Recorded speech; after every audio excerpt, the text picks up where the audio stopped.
You state your name. Colette Haynes. All right. Thank you. In regards to the PCC, Your Honor, we are requesting an adjournment just for some continued negotiations. All right. And with reference to the violation. Yes, Your Honor. Ms. Haynes is prepared to admit to the bond violation today and provide an explanation. All right. I'll accept the admission, but what's the explanation? Your Honor, it does state in the bond violation report that on the 22nd, when she reported she was visibly ill at the time, she explained to me that she has diabetes and shortly after that went into DKA and did have to be hospitalized for a few days. So unfortunately, she ended up missing that new scheduled appointment as well as her first PCC. After missing the PCC, she did contact me and we worked to get this case set to do a bench warrant recall. So she is willing to test. She is willing to comply on bond. She is sorry that she missed that appointment, and she's hoping to have an opportunity to go touch base with Community Corrections today and reschedule. Buckle up, guys. Today we're going to watch a courtroom scene that starts calm but already smells like trouble. In this intro, the defense asks for an adjournment and immediately admits a bond violation.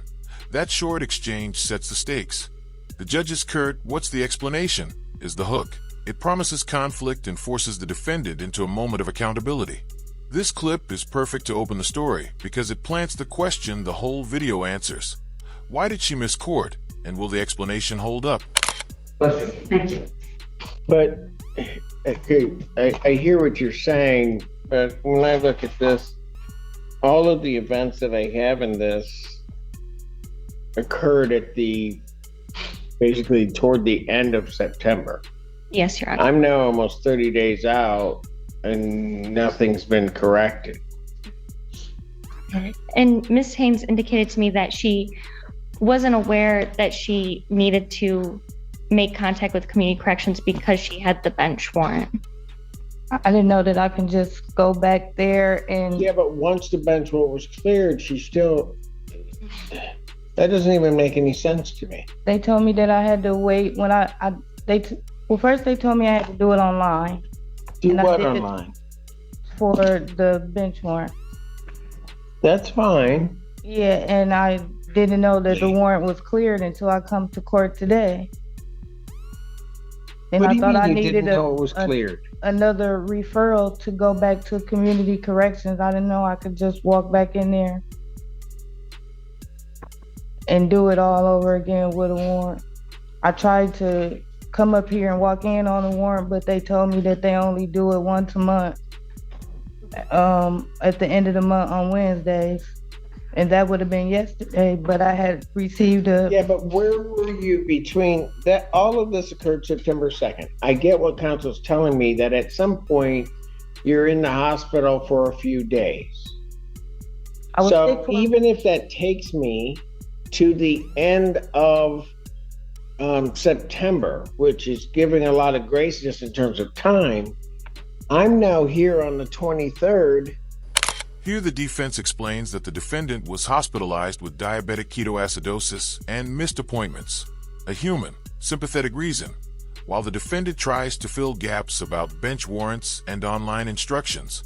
As a third-party observer, you see two narratives collide, one of illness and confusion, the other of responsibility and missed obligations. The attorney's careful wording contrasts with the defendant's halting clarifications, which introduces doubt rather than closing the case. Tension builds because the court needs certainty, not excuses. And nothing. Because they told me that I could not walk in on the warrant. And I didn't know that I could just go back to Community Corrections. You have an attorney. Mm-hmm. And Your Honor, I was contacting the attorney, and when I was contacting the attorney, she was telling me that she didn't even, well, it was a he. It wasn't even her. It was a whole different attorney I had. We were texting back and forth, and I was asking him questions, and he was saying he was in court. He don't know. He'll find out. And then he told me I could do it online, so I just did it online. and Your Honor, I will say Ms. Haynes does want to resolve this case. She did She did make steps to take care of the bench warrant and to get the case back on track. So she's just hoping for another opportunity. She's hearing the drug case. And since the beginning of the case, she hasn't tested. Understood, Your Honor. I hadn't tested, Your Honor, because I didn't know that I could just find me missing mine. I didn't know that I could just go walk back in. I thought I needed another referral. Or I would have went over there and walked in and It's tested. not as though you didn't have an attorney, whether it be the previous attorney, whether it be Ms. Foster Tucker, to tell you what you could do regarding community corrections, if anything. But, you know, you didn't abide by community corrections. You didn't appear in court. You get the court thing cleared up, but then you had the other thing. And I still, from the time of year, I don't have a test on you. I can go take one today. I can go over there right now when I leave here. But I just need to know, am I You want to assigned? say, I will adjourn her probable cause conference to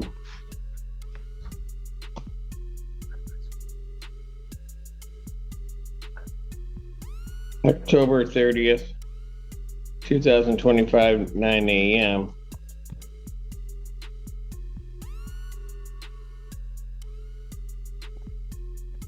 Anything you want to say before I send you on the violation? No, sir.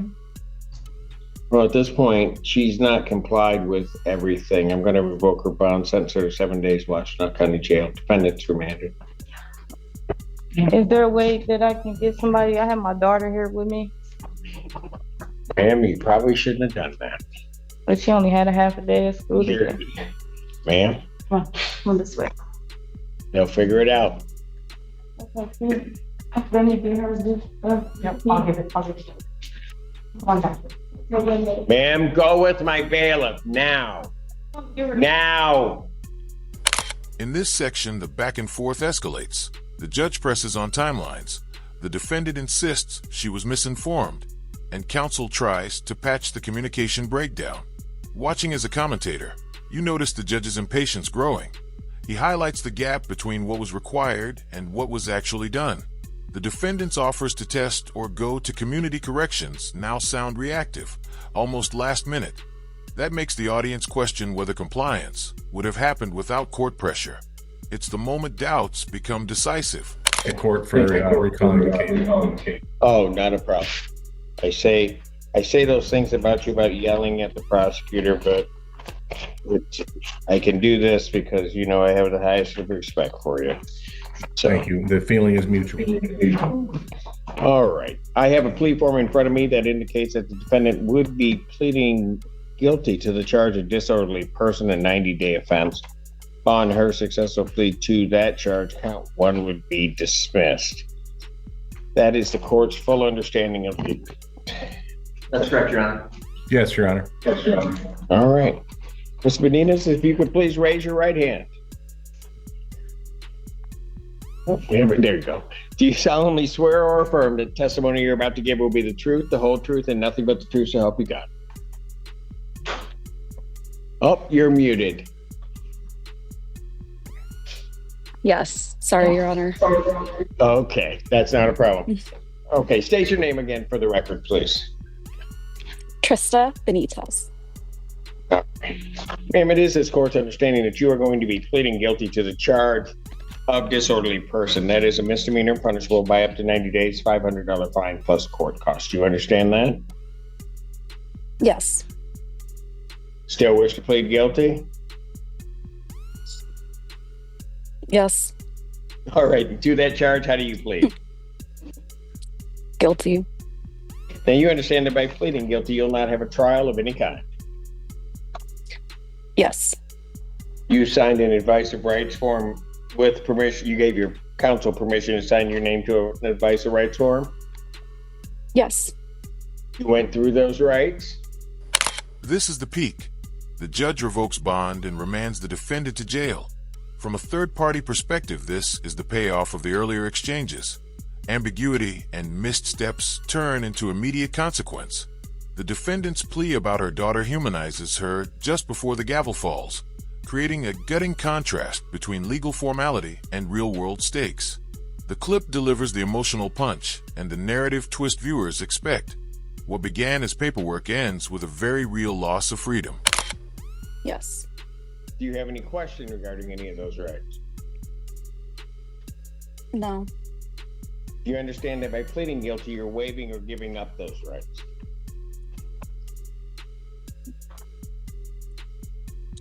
Yes. All right. You understand you're giving up your right to appeal of right. Yes. Are you on probation or parole? I believe so. You think so? Okay, well, let me ask you this. Do you have any other charges or any other court that you're Oh, required no. to report to? All right. No. Have you ever been in prison? No. Okay, then you're not on probation or parole. Has anybody promised you anything other than what's been stated here today on the record to get you to plead? No. Has anybody threatened you or coerced you in any way? No. You're doing this voluntarily and of your own free will? Yes. And also because you believe that you're guilty of this offense, ma'am? Yeah. Okay. Yes. August 6, 2025, at the location of 1681 Coburn Court, Pittsfield Township, Washtenaw County, State of Michigan, as you're pleading to the count two, had you been drinking? I had a drink, yes. At my All house. right. At your house, okay. At some point, yes, please, Mr. Seifer, I appreciate it. Trista, at some point you had verbal altercation with your neighbor, is that right? Yes. And you were outside in public during that altercation? Yes. And at least at some point during that altercation, you were loud and you created a disturbance outside, is that right?